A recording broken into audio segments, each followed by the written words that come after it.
Bênção demais. A gente começa uma série esse mês agora falando sobre a vida abundante. A gente não vai falar somente do tema abundância, mas a gente vai falar tudo que acompanha a vida que Jesus produziu para a gente. Como assim Jesus produziu? Produziu ficou um termo ruim. Jesus conquistou para nós uma vida diferente. Para estar em Cristo, você precisa viver diferente, não como regras a serem vividas. Viver com Cristo não é adotar a lei dos crentes. Você já ouviu a história do lei dos crentes?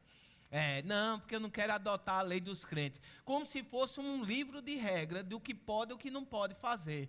Deus nunca vai proibir você de fazer nada. Não na nova aliança, na velha aliança sim, mas ele proibia no sentido de um pai que entende que a pessoa vai morrer. Por exemplo, eu proíbo meus filhos tomar veneno de rato. Sou malvado por causa disso? Não, sou prudente. Agora, quando os meus filhos vão crescendo, a proibição vira explicação que veneno mata e confiar no bom senso dele. Não é verdade? Na velha aliança éramos crianças, não tínhamos o Espírito dentro de nós. E Deus proibia certas coisas porque sabia que ia matar a gente. Na nova aliança, Ele espera que a gente conte com o bom Espírito.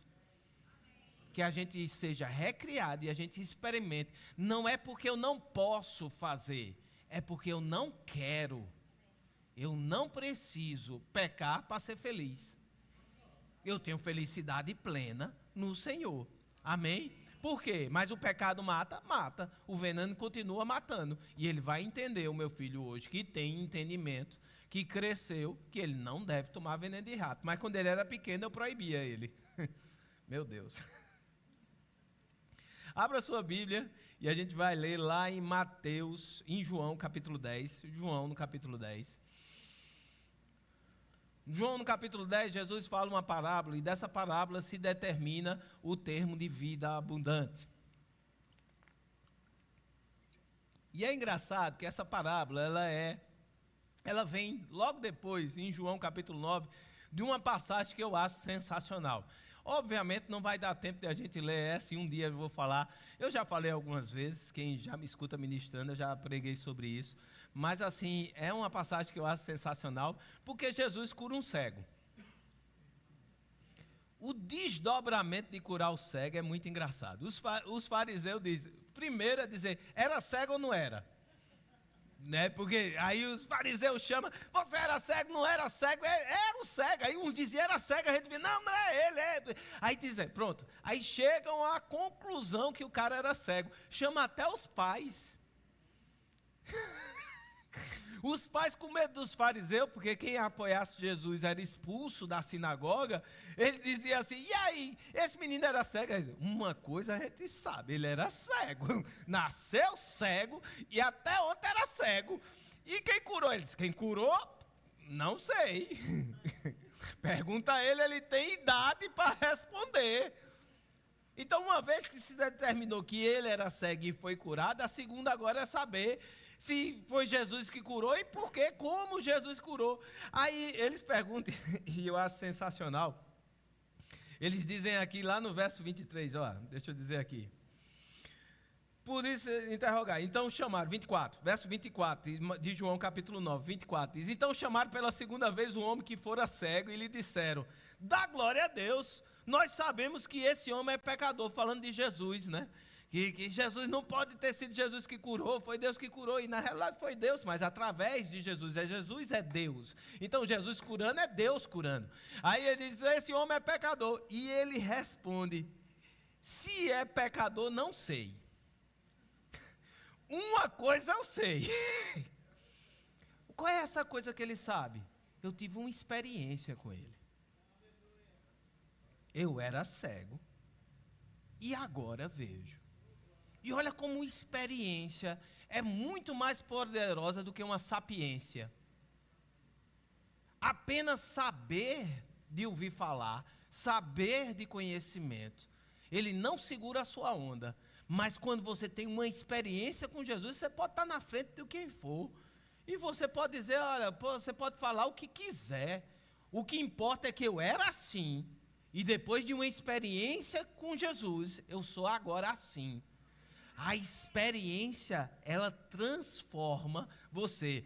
E eles continuam, no verso 26, eles perguntaram depois, que te fez ele? Como te abriu os olhos? Eles lhes respondeu, já vos disse, e não atendestes. Por que quereis ouvir outra vez? E eu acho sensacional. Porventura, quereis vós também tornar os seus discípulos? Os fariseus levando aula de alguém que teve uma experiência.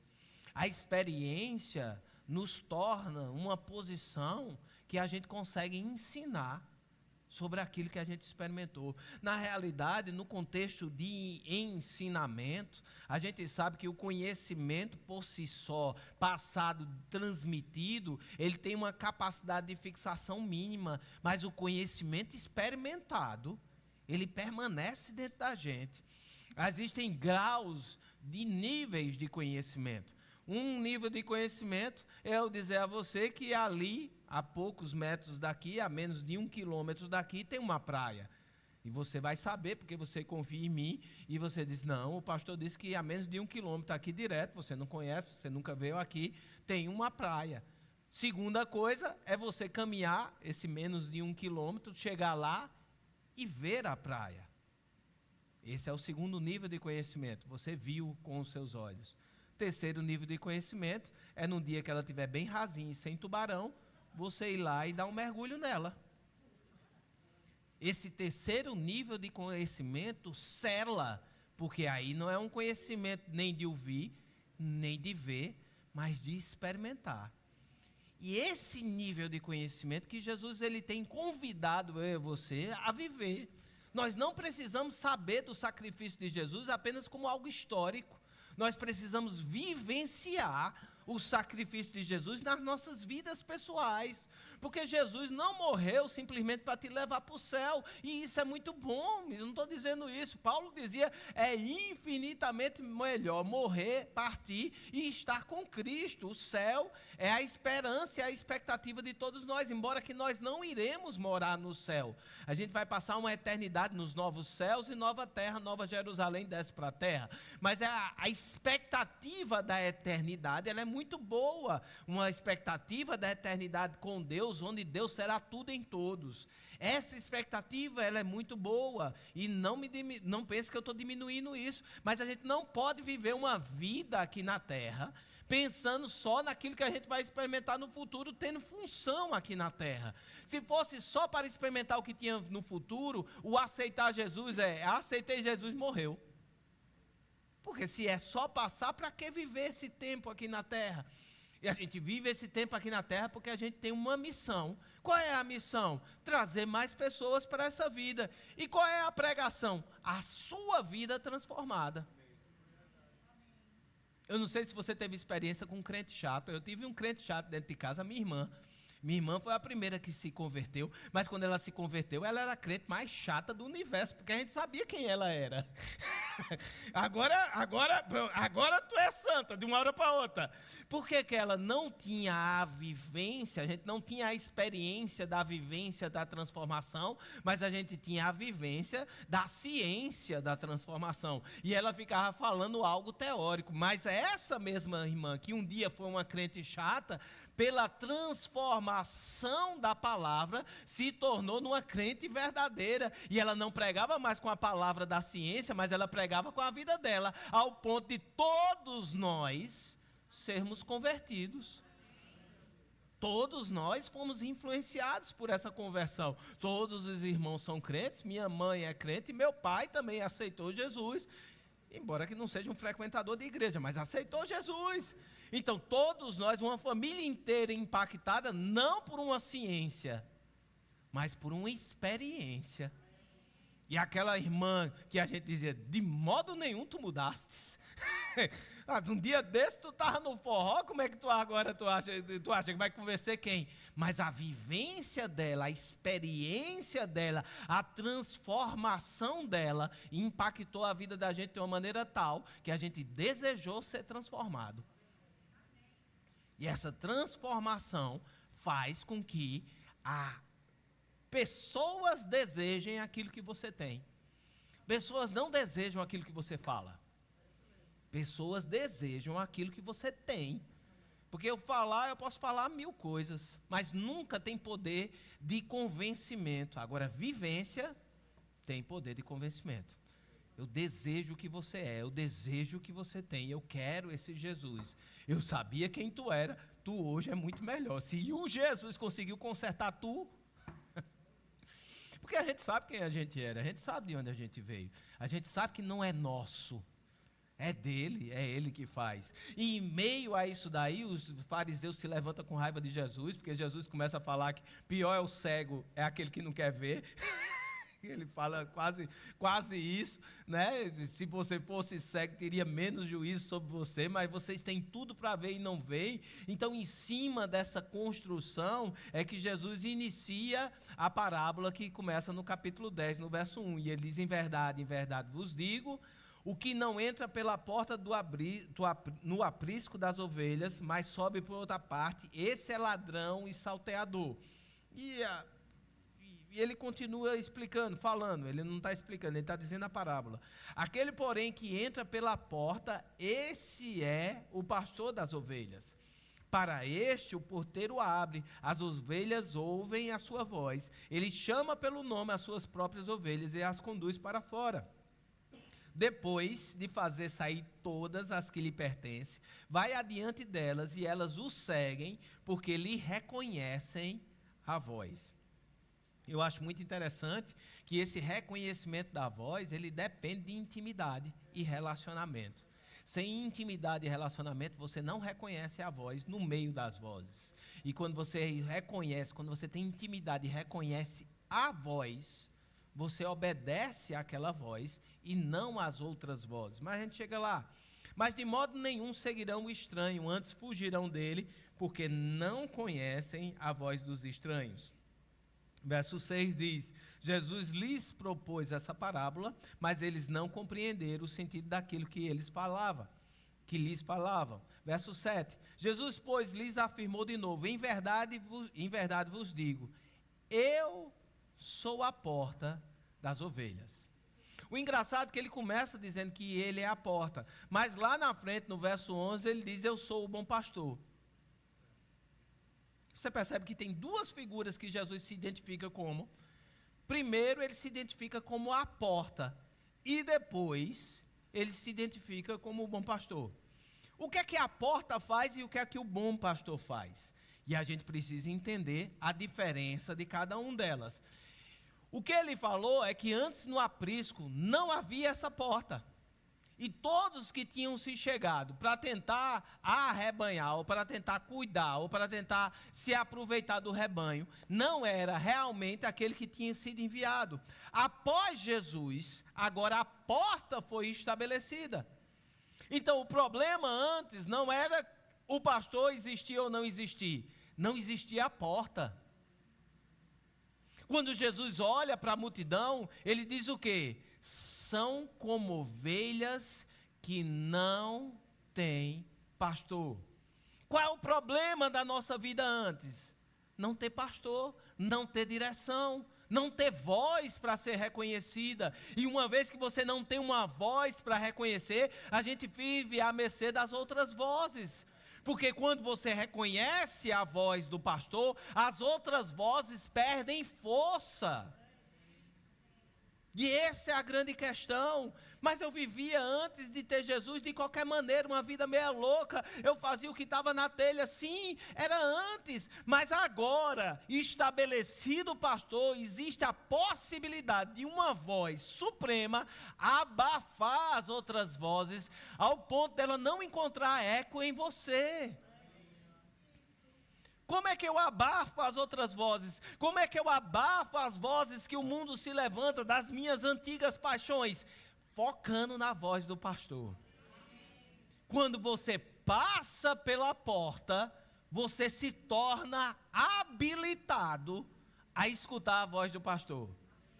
Antes de passar pela porta do aprisco, você estava como ovelha que não tem pastor. E quando Jesus olha para as pessoas lá fora, o sentimento dele não é de condenação. Tipo, olha o que estão fazendo, que coisa feia, e tendo tamanha salvação, eu tendo morrido por elas, estão vivendo desse jeito, a mão vai pesar, o fogo vai descer. Não, ele continua com o mesmo olhar que ele tinha antes. Ele olha para as pessoas lá fora, tem compaixão delas e diz: são como ovelhas que não têm pastor. Qual é a solução para uma ovelha que não tem pastor? Entrar no aprisco, passar pela porta. E Jesus se identifica como a porta do aprisco. Lá na frente ele vai se identificar como a porta também. Eu sou a porta, eu sou o caminho. Aquele que vem a mim, de modo nenhum lançarei fora. Então, passar pela porta nos habilita como ovelha. E passar pela porta nos habilita como pastor. Vamos continuar, ok? Verso 7 de novo. Jesus, pois, lhes afirmou de novo: em verdade vos digo, eu sou a porta das ovelhas. Todos quantos vieram antes de mim são ladrões e salteadores, mas as ovelhas não lhe deram ouvidos. São como ovelhas que não têm pastor. Antes de Jesus, não tínhamos a salvação plena de Deus. Ah, pastor, quer dizer que todo mundo que morreu está condenado? Não, eles tiveram fé em algo que aconteceria. Eles morreram justificados pela fé no Cristo que ainda viria. Tanto é que Cristo, quando morre, desce, leva cativo o cativeiro, todos os mortos que foram justificados pela fé e não tinham acesso ao céu. Uma vez que Jesus morreu, desceu ao inferno, pegou eles que estavam lá e subiu com eles. Existia antes no inferno um lugar de tormento e um lugar de conforto, o seio de Abraão, que muitos entendem e vê na Bíblia. Nesse lugar estavam lá todos os mortos que morreram justificados pela fé no Cristo que ainda viria. E rompe muito a nossa cabeça: como é que eu vou ser justificado por um sacrifício que ainda não aconteceu? Mas se você pensa num Deus atemporal, o amanhã para Deus é hoje. O ontem para Deus é hoje. Então, se você crê em Deus, você pode crer em coisas que ainda não aconteceram, como se fosse hoje, pela fé. O que é a fé? Já é. Então, morreram antes de Cristo morrer. Eles morreram, mas morreram justificados pela fé, pelo já é, que é algo que ainda não aconteceu. Sensacional, não é não? Me arrepia todinho só de pensar isso daí. Mas é muito top isso daí, gente. Então, antes de Cristo, a gente não tinha a condição de um relacionamento de ouvir a voz. Mas agora, depois que ele estabeleceu a porta, todo mundo que entra pela porta é verdadeira ovelha. Você é habilitado a escutar. Ah, você pode dizer isso para mim? Diga, repita. Oi, Sofia. Oi, sua linda. Você pode dizer isso para mim? Diga. Acabei a filmagem dela. Diga, repita isso comigo. Vá, fale agora. Isso agora, fale. Eu sou verdadeira ovelha. Eu fui habilitado por Cristo para ouvir a sua voz. Isso agora é pessoal. Você, pessoal, tem acesso a um relacionamento de uma voz que apaga todas as vozes. E lembra? Agora você não faz mais porque é proibido. Você não faz mais porque aquela voz do pecado não encontra eco em você. Eita, Jesus. 7 de novo. Jesus, pois, lhes afirmou de novo: em verdade vos digo, eu sou a porta das ovelhas. Todos quantos vieram antes de mim são ladrões e salteadores, mas as ovelhas não lhe deram ouvidos. Eu sou a porta. Diga, Jesus é a porta. Se alguém entrar por mim, será? Ei, se alguém entrar por mim, será salvo. Entrará e sairá e achará pastagem. Antes as ovelhas estavam perdidas, estavam aflitas, estavam jogadas, porque não tinham pastor. Uma vez que elas entram na porta, agora ela está salva. E agora a porta é não somente o caminho de entrada para você viver no aprisco, mas também a porta de saída para você desfrutar de pastagens. É o alinhamento que a gente precisa. E muitas vezes o evangelho entende o entrar. Ok? O evangelho é muito focado em entrar, e graças a Deus pela salvação. Temos que focar em salvar. Temos de chamar pessoas para o aprisco. Mas o aprisco não é o local que a gente vai ficar o tempo todo. A gente tem que entender que uma vez que a gente entrou e é verdadeira ovelha, e entende e escuta a verdadeira voz, agora a gente também tem acesso para sair e desfrutar dessa nova vida. O foco não é só entrar. O foco é entrar, ser transformado e sair e desfrutar das coisas que foram conquistadas.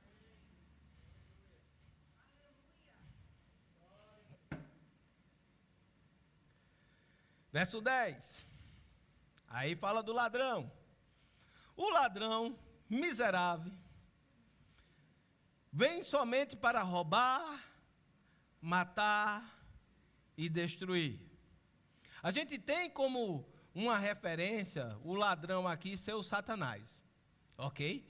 E alguns podem dizer, não, ele está fazendo uma analogia, e tem gente que vai tentar confundir você nesse texto, que vai dizer que até pregadores que não são realmente de Jesus, vêm para matar, roubar e destruir, não está falando do diabo. Está falando, isso pode não estar falando do diabo, mas está falando do enviado. Se não é o diabo, é o secretário.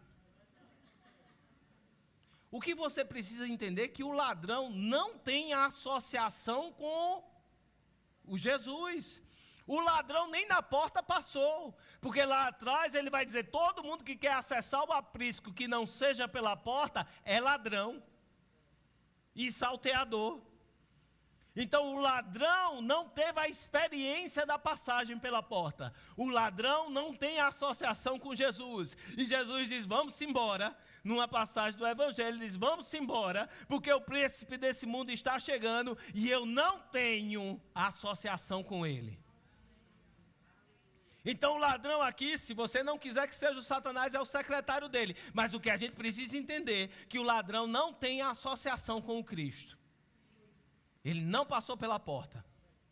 E qual é a única intenção que ele tem? Matar, roubar e destruir. Então, uma vida de morte, de roubo, de destruição está associada com as vozes que não vêm da porta, que não vêm do pastor. Amém? Agora ele faz a contraposição. Ele diz, eu vim. E agora é Jesus. Se o outro não é Satanás, é alguém que se opõe ao Satanás. Então é o anticristo. Eu vim para que tenham vida e a tenham em abundância. Eita, Jesus, não é qualquer vida. Vamos começar pela vida, ok? Esse tenham vida é eu verdadeiramente dou vida. No senso que antes o que a gente experimentou não era vida. Não é que Jesus está dizendo, eu vou melhorar a sua vida. Você não é um GLS e eu vou transformar você num Diamond. Não é verdade? Ele não está dizendo que você era uma coisa e eu vou dar uma melhoradinha. Ele não está dizendo isso. Quando ele diz, eu vim para que você tenha vida, é em oposição. E se tenha vida, é em oposição a uma condição de morte. Não uma melhora. Jesus não veio melhorar a nossa vida. Jesus não veio nos alegrar. nos acalmar, nos fazer melhor. Não, Jesus veio nos dar vida. Você entende isso? Você consegue perceber? Quando ele fala vida aqui, não é uma melhora de vida, mas é vida verdadeira em oposição a uma vida falsa, ou à morte que você vivia.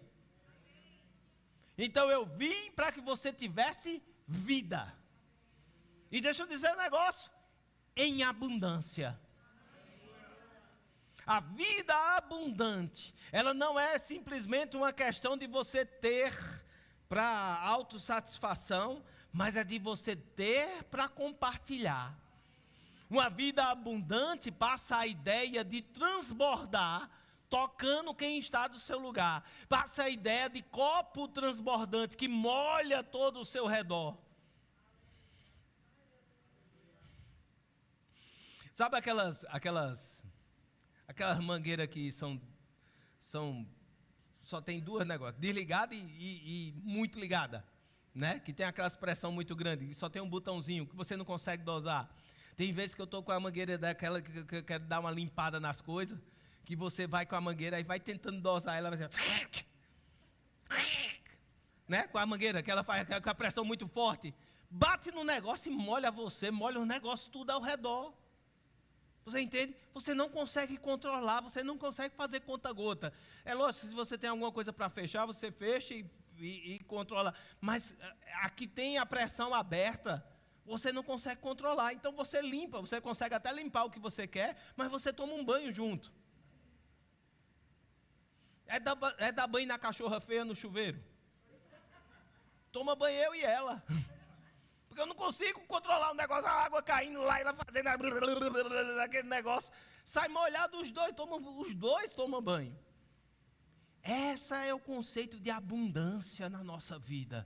Não é a abundância retida, mas a abundância que você não controla. Sabe, estar perto de você, a pessoa é abençoada por estar perto. Existe vida fluindo de você. Não é uma vida só que resolve a sua parada, mas é uma vida que vem para você e flui ao seu redor. A vida abundante é uma vida que contamina. Sabe, os aspectos divinos, eles são imparáveis. Uma vez que você coloca em prática, não tem como você segurar. Porque eles são multiplicativos. Paz, alegria, generosidade, gentileza, amor. Quando você começa a colocar isso em atuação, eles são imparáveis. As consequências disso, você não consegue controlar, você não consegue puxar, você não consegue ser comedido. Porque se você é amoroso com alguém, você não consegue mais segurar a cadeia, por causa do Espírito, a cadeia que aquilo ali começou a desencadear. Às vezes eu encontro pessoas de anos lá atrás, pastor, você não vai lembrar de mim. Eu digo, lembro mesmo não, ainda bem que você já chegou sabendo. Você não vai lembrar de mim, mas você fez isso aqui por mim, isso mudou a história da minha vida, e hoje eu estou aqui assim, assim, assado. Eu digo, caramba, como você, liberando a vida que está em você, que não foi você que criou. Isso é a beleza do Evangelho. A vida dentro de você não foi você que criou, não é minha responsabilidade, não fui eu, não sou eu, mas a vida de Jesus dentro de nós, ela impacta, ela toca outras vidas, acontece, a coisa começa a caminhar. Deixa eu dar uma boa notícia, eu estou sem cronômetro, então vou pregar até uma meia-noite aqui fácil. Não botaram cronômetro para... Peraí, homem, foi rápido demais, Feliz está querendo ir comer pizza.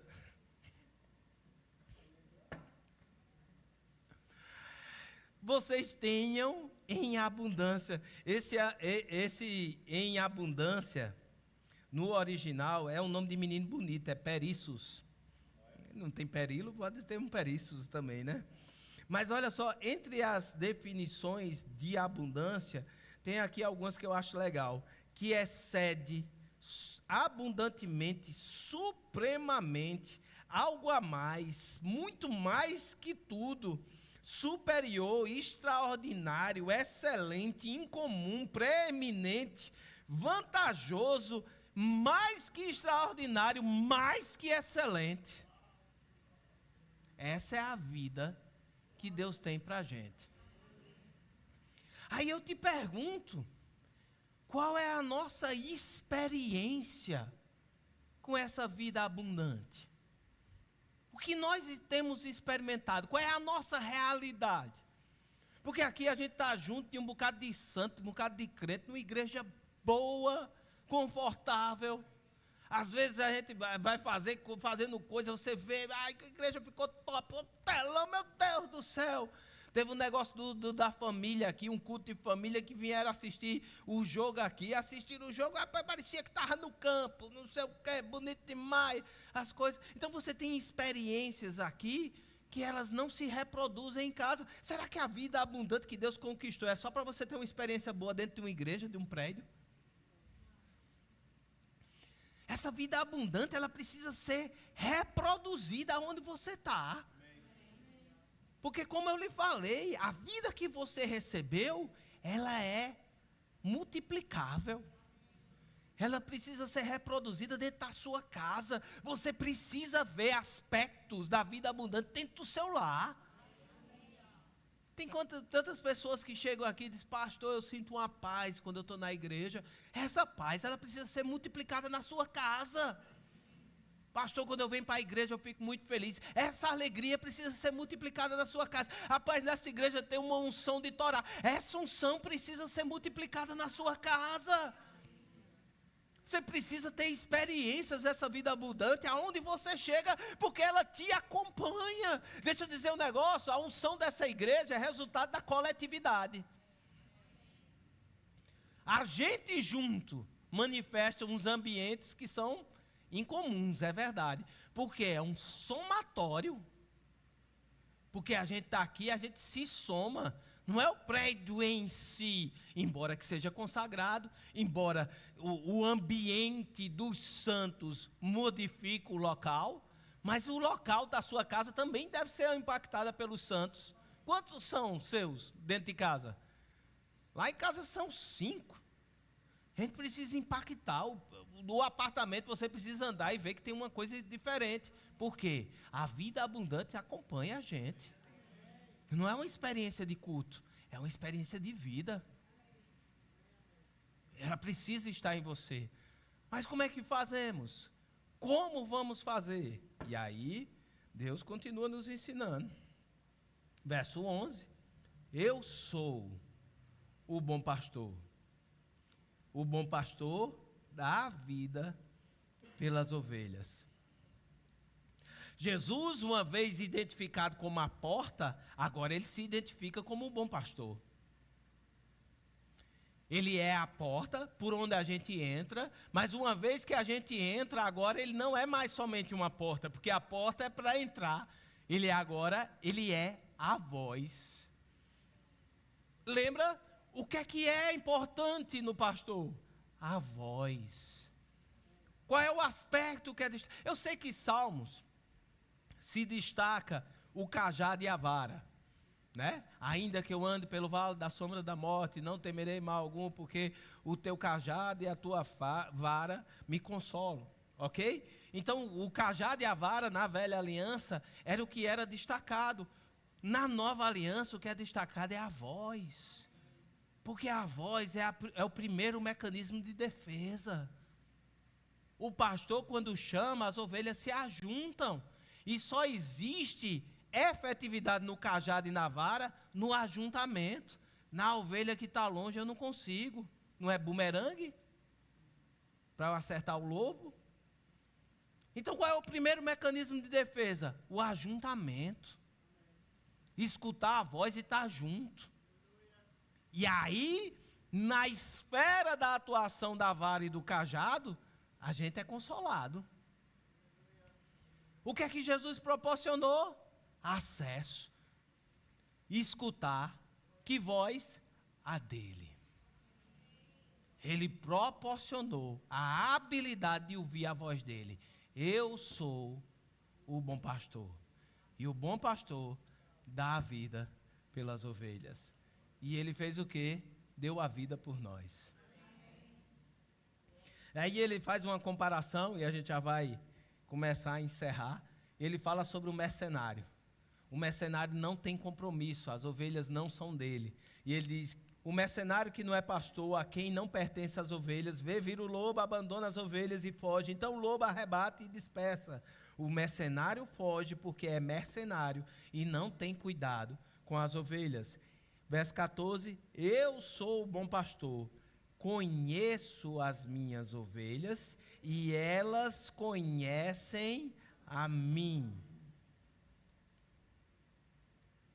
Como eu faço, uma vez que eu entrei pela porta, uma vez que Jesus agora é habilitado como meu pastor, como eu faço para ouvir a voz dele?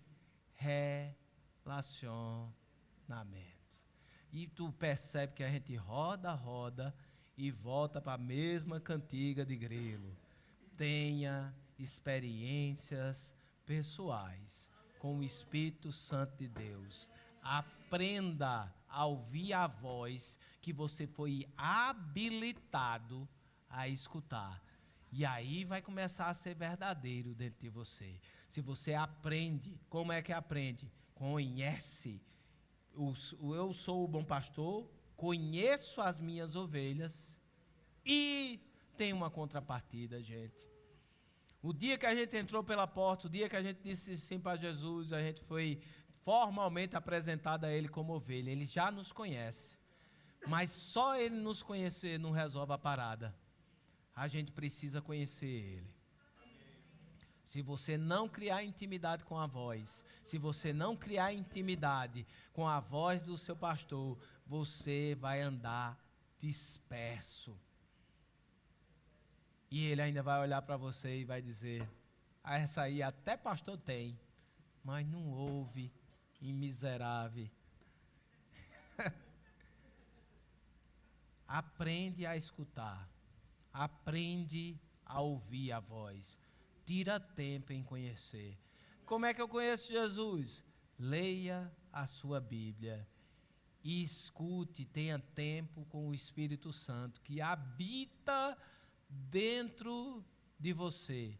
Qual é a função do Espírito Santo? Glorificar Jesus. Aonde? Na sua vida.